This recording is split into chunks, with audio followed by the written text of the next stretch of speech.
Jodio, anyways, tis I. You already know who tis is. It's me. This is all you get because I have my work shirt on from work. So, anyways, so you just get this face. Anyways, um, look, I'm in my work clothes. I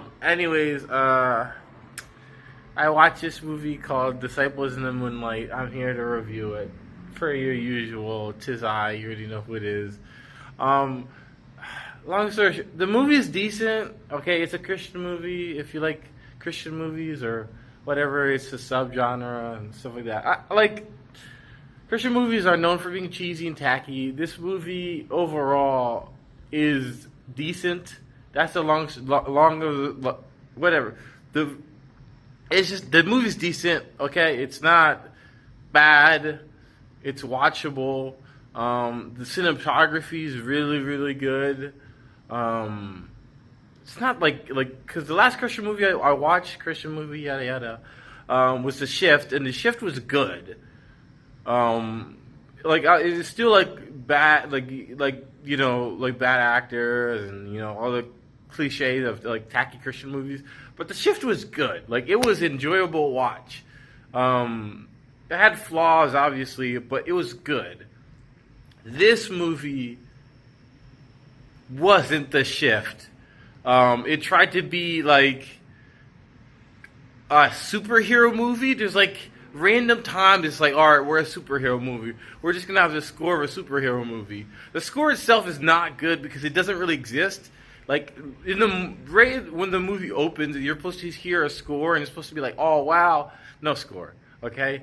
It's just the music. There's like it just the movie itself felt flat because there was no score. There's nothing like extenuating the scenes. Wardrobe was bad. I think there's like a scene where in their basement there's like four different characters with like these ugly brown jackets. Just throughout the whole movie, the wardrobe was not good.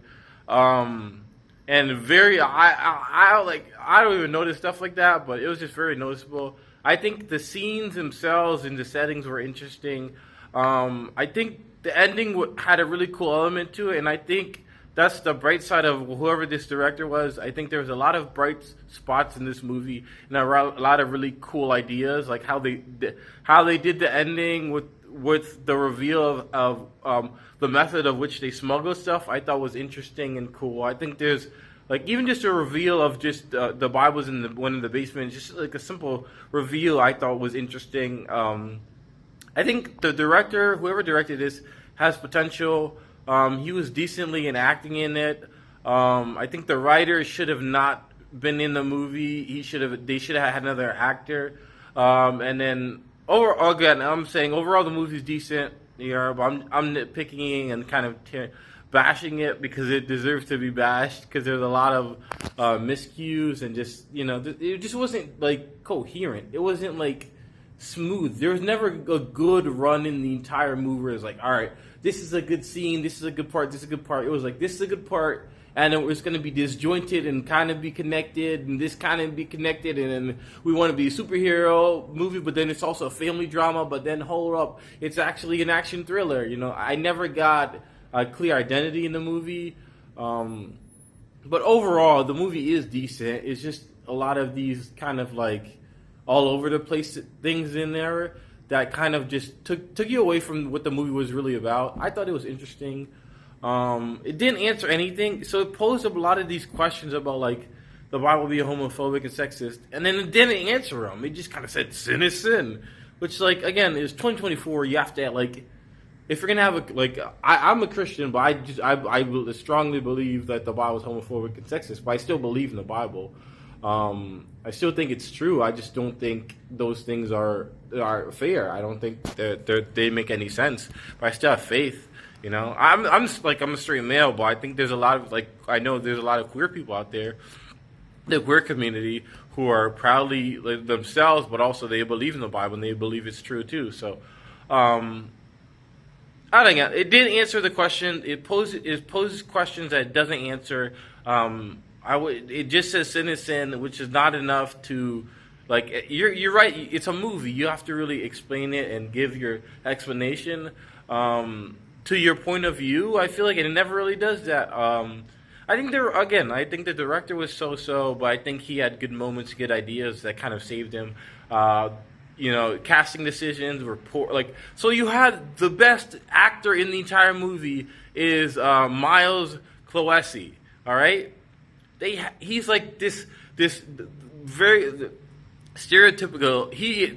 The most attractive person in the entire movie, besides the lady, his girlfriend in the thing. Then he has this deep voice.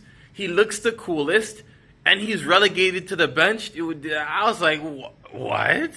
It was like this guy should have been the star, and just a lot of the casting was mismatched. Just a lot of the movie was just mismatched. Just like this shouldn't be there. This should be over here. This shouldn't be over here. This should be over here. This shouldn't be this type of movie. This should be over here. It's just very disjointed throughout the entire movie, which sets it back. And then the score was not there to really extenuate the best parts of this movie or just this movie in general.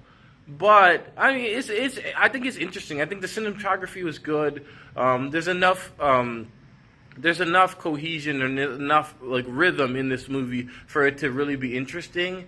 Another big flaw is just like the scenes are just kind of boring. They're just kind of flat.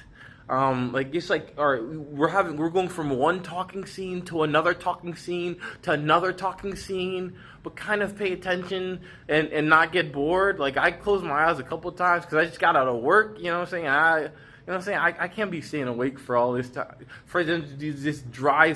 We're just talking. We're not talking about anything important. We're just talking. That being said, again, like a lot of these boring moments were carried by hey, we're a superhero movie now. We're going to introduce this character. We're going to raise the music up. We're going to give them their close-up and then have it be like, oh, we're about to do something, and then never do anything till the end of the movie. So, again,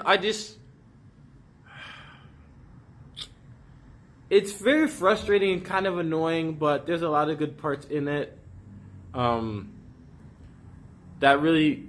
There's a lot of cool. It's more or less practical and visual like things that are done in this movie that make it interesting.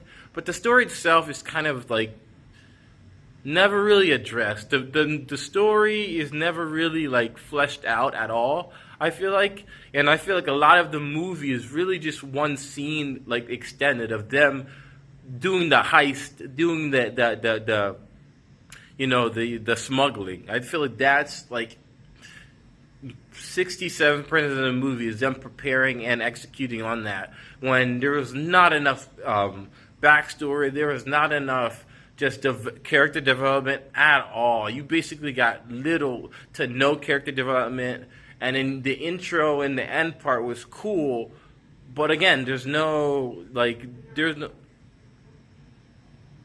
enough emotions or anything behind it. So anyways, I hear voices or whatever. I think people are in their RV living their lives. So anyways, I did enjoy it. I thought it was cool. So it's somewhat rewatchable. Whatever low level, it's D- rewatchable. But the movie overall was interesting. It was decent. Definitely should have been better. But it is what it is. I think it's worth to watch. I think it's enjoyable, even compared to the movies that are out now. I think, it just felt like, I feel like the people who tried to make this movie actually tried to make the movie. So I feel like, and the cinematography was good. So I feel like that's enough for you to go pay money to watch this movie. Yeah, that's it. I don't know. Goodbye. Love, be happy, do all those things. Let's just be yourself, do something fun, be interesting, and have open mind to like stuff, to people in the world, and don't be like a sheeple people person, and just use your brain and experience things. I don't know. Anyways, have depth in your life. Goodbye.